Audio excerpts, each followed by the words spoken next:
It's the race we have all been waiting for. We are now one step closer to potentially the greatest marathon clash of all time.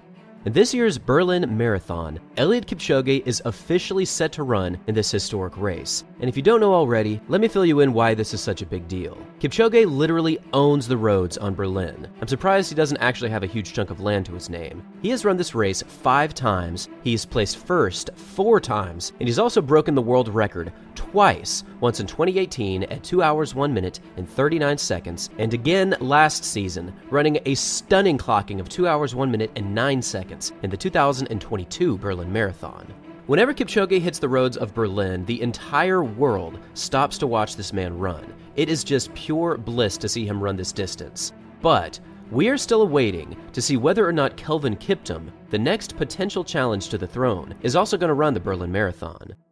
Now, the last marathon that Kiptum ran was the London Marathon, where he clocked a time of 2:01:25, and this was significant because it took down Kipchoge's previous course record in London by well over a minute. Now, Kelvin Kiptum is only 23 years old and he's only raced over the marathon distance twice, but for each of these performances, he has broken 2 hours and 2 minutes, a feat that only 3 athletes in history have ever done. What Kiptum has done in just 1 year's time is just stunning. He's run some of the fastest marathons ever, he's gotten closer and closer to the world record. But is he going to run in the Berlin Marathon this season? If you've been listening to this channel for the previous few months, you know that we've been discussing whether or not Kipchoge and Kiptum will be facing off in Berlin. Obviously, Kipchoge is a Berlin master, but Kiptum has never run in Berlin. But this really would be the best scenario for him. It is a very fast course, he's almost guaranteed to run near his personal record at least, and given the fact that he is not running in the World Championships this season, this just has to be the best decision for him, if he is looking to run a fall marathon. Now, the prospect of these two clashing is already a mouth-watering prospect, as these two Kenyan legends are now ranked 1 and 2 all time. But here's what I really think is going to happen if these two do eventually clash. I think that Kiptum is going to run his typical fast opening half and run his second half very quickly. In fact, he's only ever negative split marathon performances, which is just crazy. And even though Kiptum does have quite the devastating close, I think that Kipchoge is laser focused on this Berlin Marathon.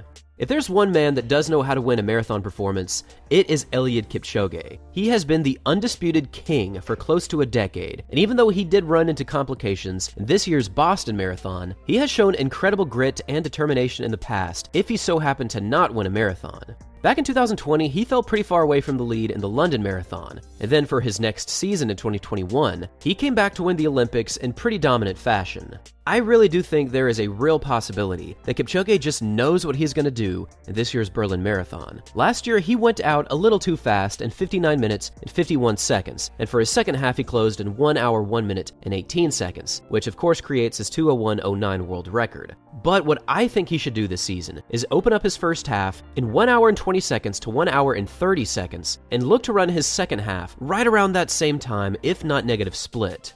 This kind of performance would put him well under 2 hours and 1 minute. And while I would love more than anything else to see a sub-2 hour clocking from either Kipchoge or Kiptum on this record-eligible course, I don't think we're quite there yet. Running under 2 hours was already nearly impossible for Kipchoge, and he even required the help of rotating pacers, a perfect course, electric pacing with his car, and even at all this, he was just able to sneak under 2 hours with a finish of 1 hour 59 minutes and 40 seconds.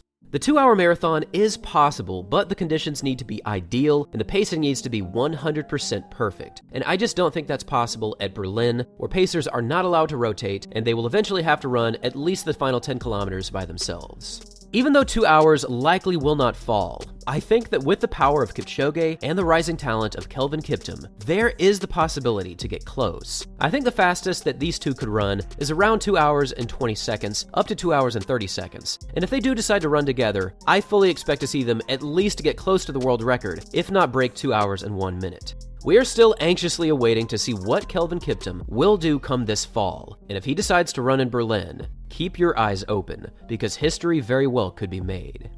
Thanks for watching, everyone, and as always, until next time.